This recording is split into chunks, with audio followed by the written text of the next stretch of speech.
Are you wanting to get into woodworking, but you're just not sure where to start? So today's video is especially exciting for any beginners looking to set up their workshop for the first time. Now, woodworking is extremely rewarding, but it also can be somewhat difficult if you don't have the right tools for the job.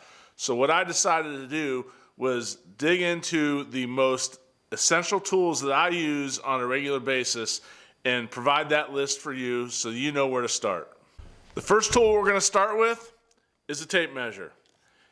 You really can't go without a tape measure when you're woodworking. It is probably the most used tool and the most necessary tool because everything starts with a measurement. If you can't measure a board and cut it, then nothing is going to go together right. So this is one example of a tape measure. It is a 25 foot. The brand is Chameleon. Not saying this is the right one to use. I do like the 25 footers. I do not like the smaller 8 and 10 footers. They're just too flimsy. This stays out real well. You get a shorter tape measure and it's gonna do one of these all the time and it's gonna just drive you nuts. So this one actually does have a nice locking mechanism. You don't have to push anything in, and I can get it to retract just by pressing this button.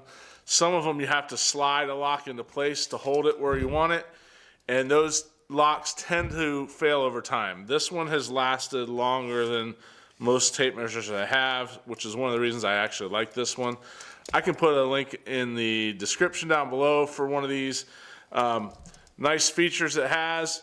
It gives all the fractional measurements, or most of the fractional measurements that you would probably need, and that can help with when you're looking at something quick to get the measurement as opposed to studying the lines a little bit longer to figure out what measurement you're looking at. So number one thing is a good tape measure. Now, something to keep in mind with tape measures, these tips, and I have a whole video on tape measures. I can put it up here and you can refer to it later. But these tips are designed to move slightly.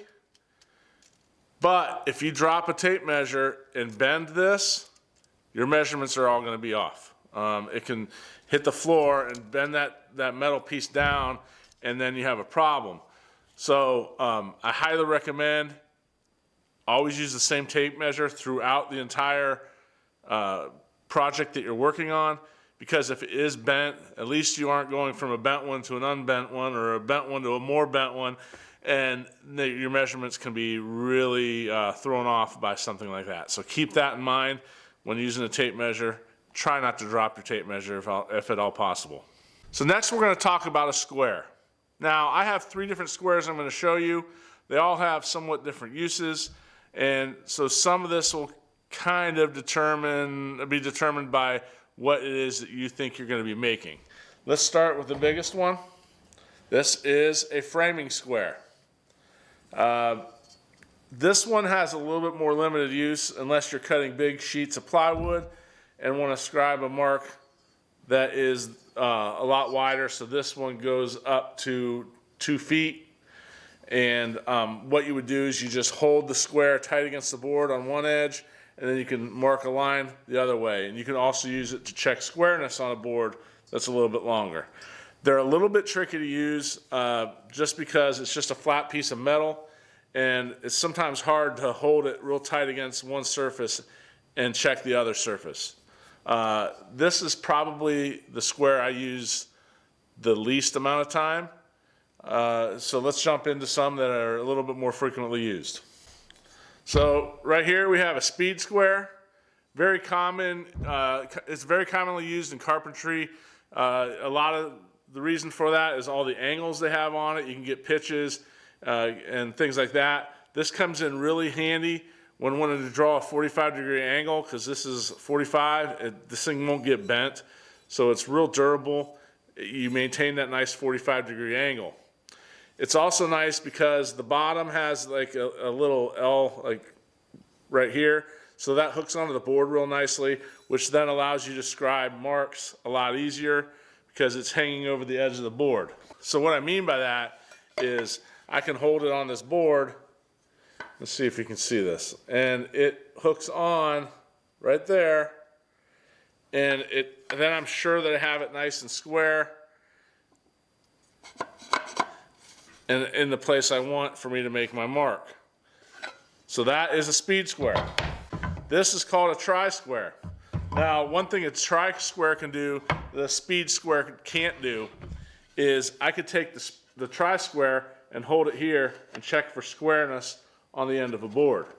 And that squareness is important because your assembly can be affected if this isn't square. There isn't a very good way to do that with something like this other than just holding it like this and seeing, and that's not the most accurate way.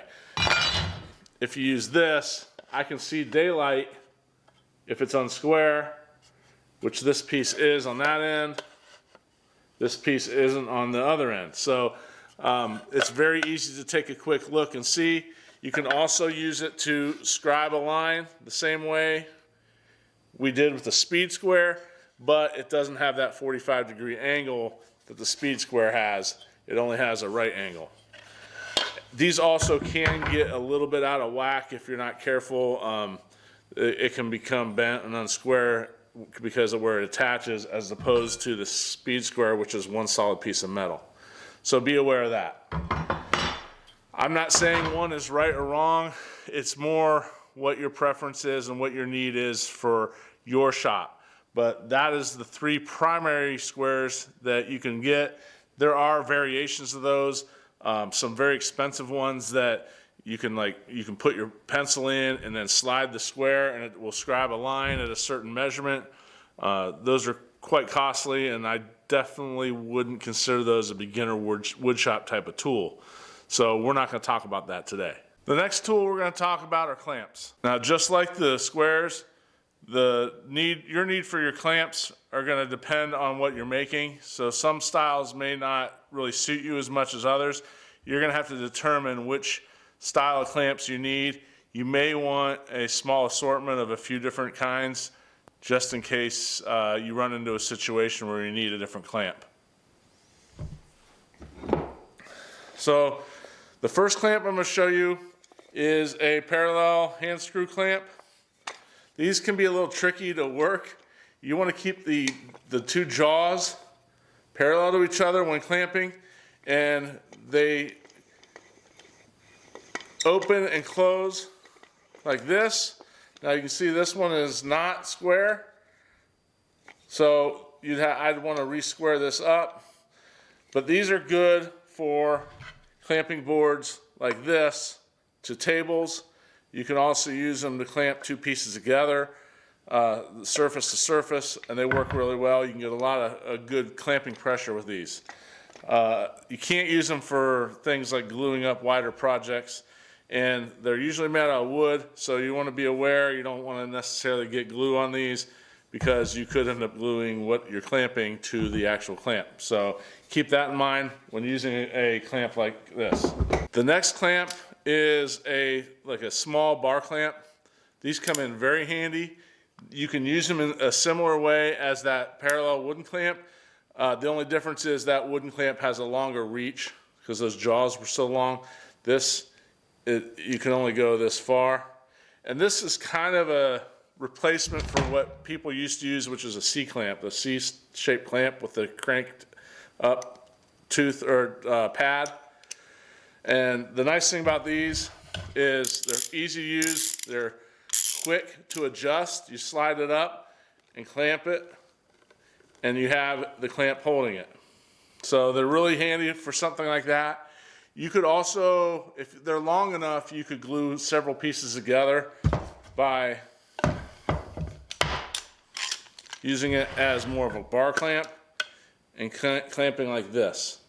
So that would be a limited use depending on the size, but you could in a pinch use these for a more traditional bar clamp like that. But these are handy, and I use them quite often. Similar to that, this is a brand called Irwin Quick Grip, and the nice thing about these is they're one-handed, so I can be holding up my board and just squeeze this thing and So it's easy to work by yourself. Comes in handy. These are also reversible, so if you wanted to use it as a spreader instead of a clamp, I could just take this end off, put it right here, reattach it, and now as I squeeze, these jaws come out and it can spread two pieces apart, because sometimes you'll make something where for some reason it tends to warp itself in and you just want to kick the sides out a little bit before you attach it. Something like this would come in handy in a situation like that. So that is one nice feature that most other clamps have, is it can also be a spreader as well as a clamper. Now we're going to get into the bar clamps. So bar clamp number 1. This is made by Jorgensen. There's another good brand called Bessie. Very good clamps. They're kind of expensive. The nice thing is the jaws stay nice and parallel. So you're going to get a nice square glue up in most cases, and you slide it to whatever it is you're clamping. And then you're going to crank the handle down right here. Kind of hard to do while I'm holding it up for the camera. And that's how you clamp. So I can do, I can do at least, I think, 30 inches wide with this. They make longer ones as well. So very handy, a little more costly, but very high quality. I recommend these a lot if they're in your budget. Now, the budget-friendly version of that is a standard pipe clamp.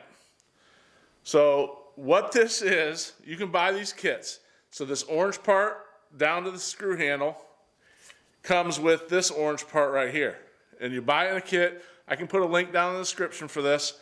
And all you have to do is go to the hardware store and get a piece of black pipe that fits the size of clamp you buy. I think these are either 3/4 or 1 inch. I forget. I think they're, I don't remember. But check the packaging, and all you do to clamp these is you slide this in place where you want it. Now these are great for doing glue ups. So you can see right here, and then once you get it where you want it, you just turn this handle and you have your board clamped like that. So very good and much more cost effective than what I just showed you. So if you need to just get a bunch of clamps for doing glue ups and you're just getting started, which is what this video is for, this would be a good way to go.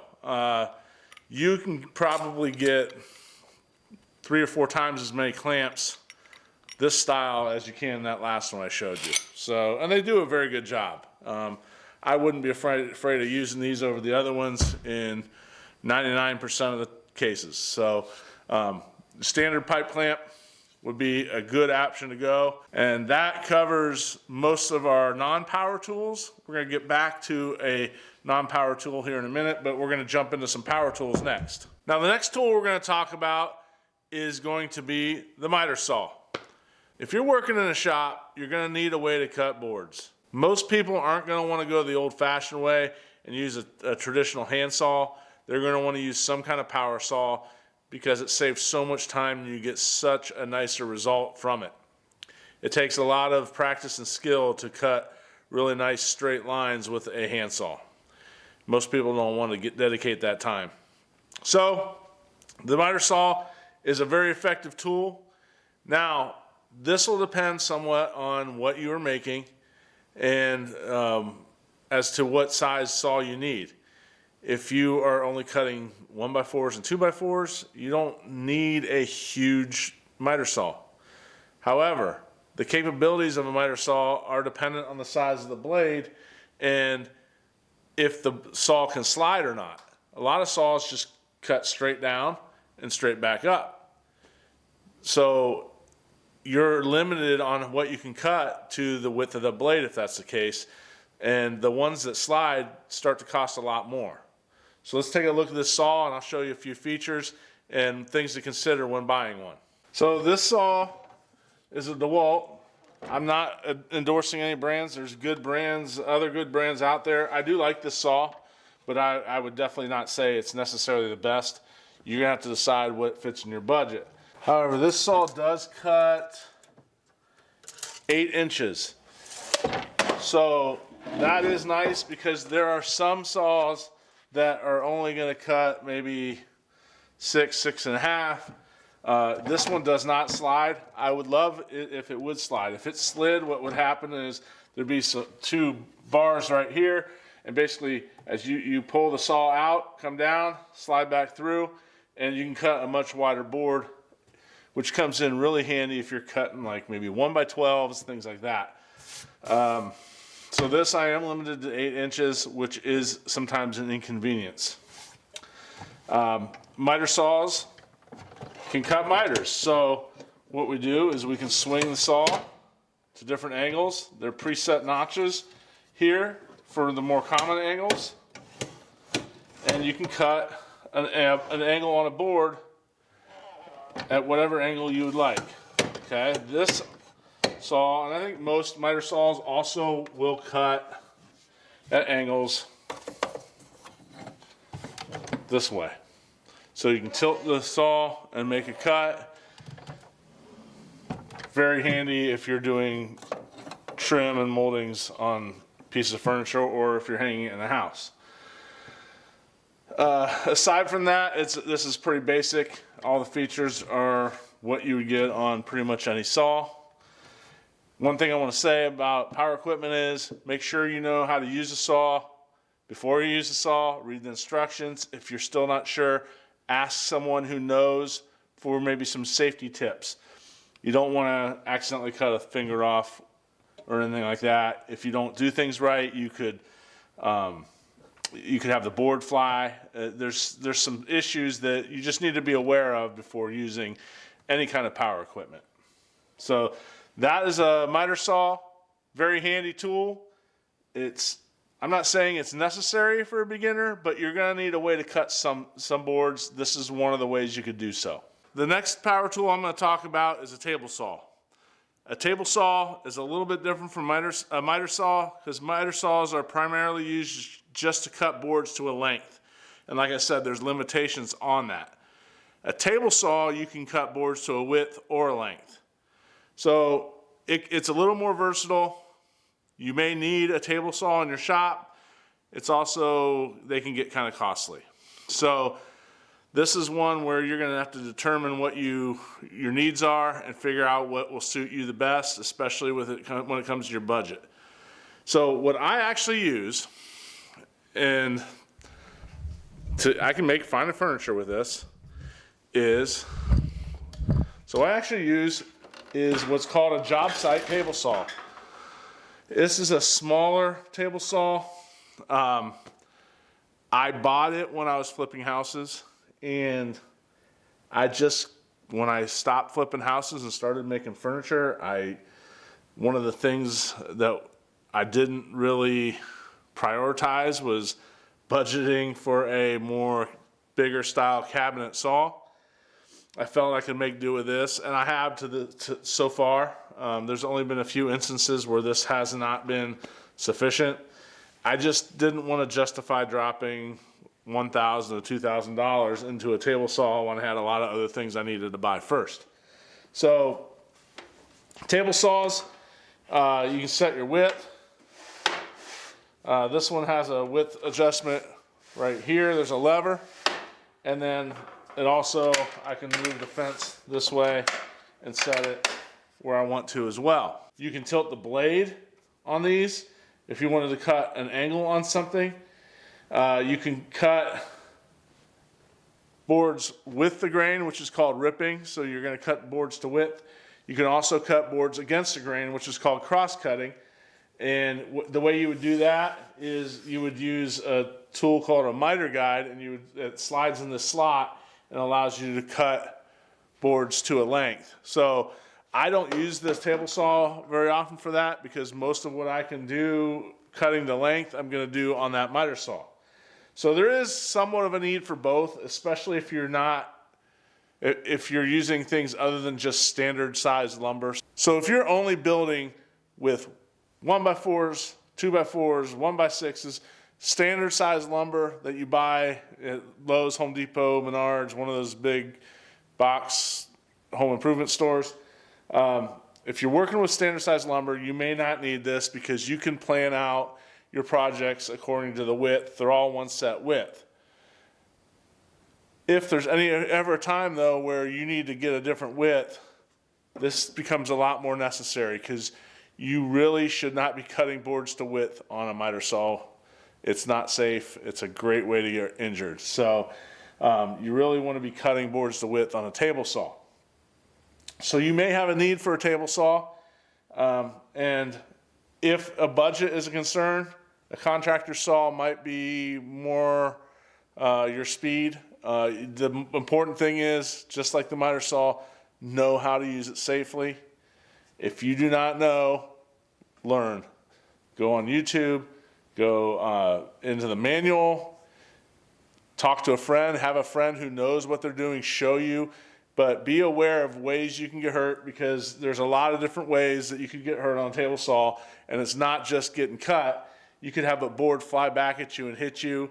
You don't want that to happen. It can hurt really bad. So just be aware of ways you can get hurt and injured, and make sure you use all safety precautions that you need to. This saw right now doesn't have a guard on it. It comes with a guard, covers the entire blade. It's just really hard to see when I show demonstrations when a guard's over top of everything. So when I show demonstrations, I'm just extra careful so that you're able to see what's happening. So that's the table saw. Now we're going to move on to another tool that's a power tool, but it's a little bit smaller. So now we're going to go back to a power tool. Now this is a handheld power tool, and what we're going to talk about next are drills. So this right here is an impact drill. It's extremely useful for sinking screws into things because what happens is as you drive that screw down in, it'll start to like ratchet inside, so it doesn't drive it through. It'll slow down how far it drives because of the resistance. Therefore, you're not going to sink that screw too far, too fast, and have it protrude out the other side and cause a bigger problem than what you anticipated. So very handy for putting screws in. This is a corded drill. These have been around for a long time. They're very handy. You can get them in cordless as well. I just have a corded one. I don't remember why I bought, I think it was probably price. I was flipping houses. I needed a drill, and I was kind of in a pinch. I didn't want to go buy a cordless drill, and so I went and bought this, and these things are, I don't know, I think it was 50 or 60 bucks. They're not very expensive as opposed to what a cordless drill would cost. So you may not need this, because if you get a cordless drill, they do have a setting on them that will kind of act as the way the impact does, whereas the screw starts to get more resistance, it stops driving. I just like these a lot better. They're really nice. So that's my primary source for driving screws into boards and things. So you're going to need a drill most likely for assembly. There's going to be times where you're going to need to drill holes. You can't really drill holes very easily with this. I mean, you can, but it'll sometimes ratchet the way it does when it sinks screws in. So it's not an ideal way. If you're in a bind, you could do it, but ideally you just want a more traditional, either corded or cordless drill in order to drill holes into items. So that is probably the most commonly used hand power tool that I use. It definitely is. I use it a lot, almost on a daily basis in my shop. So that's the next tool I recommend. And we're gonna get on to one more tool. And the reason I saved it for last is because it's kind of related to the drill. So the final thing I'm gonna talk about is a pocket hole jig. Now, what a pocket hole jig is it's a tool that I use for a lot of my assemblies. It's very simple to use, definitely beginner level. An easy way to assemble things where you can still hide the fasteners, which I am kind of a stickler on hiding fasteners. I don't want to see screw heads. I don't even want to see nails or nail holes. I don't want to go in and fill nail holes with putty. I just don't like the look. It always stands out, or usually stands out. If I can hide fasteners, I will every time. So when I design my projects, I usually have that in mind. So this is a pocket hole jig. It typically comes with a drill bit, and you'll see the drill bit has a smaller tip, and then it gets wide, you know, maybe a ½ inch down from that tip. It also comes with a stop collar. Now the point of this is to drill what are called pocket holes. Pocket holes are a way that you can hide things when assembling. So if you look at the backs of these drawers, you'll see that I use pocket holes along the back, and what it does is it draws a wider hole that accepts the screw head, and then it drills the smaller hole that guides the rest of the screw into the piece that you're joining it to. This one right here mounts to a workbench, really nice. You can get ones that are portable. I have a set of those as well, and the portable ones are nice if you need to go and do something on a site. But if you're just in the shop, I recommend getting one of these that mount to the bench. And what you would do is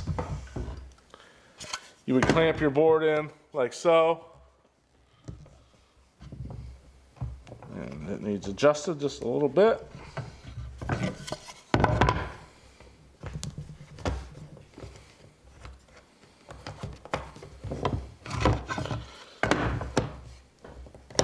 So you clamp your board in like that, and then over here you would put this in a drill, and you're going to want to use some kind of power drill. Do not use, you can use an impact, but you need, you know, either a corded drill, or you're going to want a normal cordless drill, and you'll drill this in to this board. And then you'll get the pocket like what I showed you on the back of those drawers. So it's a fairly simple idea, but it works so well for assembly. The pocket hole jig is something I use, like I said, very frequently. If you're going to be assembling things, it is one of the easiest ways to assemble and one of the cleaner ways to assemble. One thing you're going to want to keep in mind when assembling with a pocket hole screw is you're going to want to make sure that you have the boards clamped together, because as you drill that screw into the board, it's going to want to push apart. It can move out of place, and you could get a result you're not looking for. I do want to show you that it does take a special screw. I'm not sure if you can see this. So it has a round head, and then it has a flat bottom, almost, get my fingers out of the way.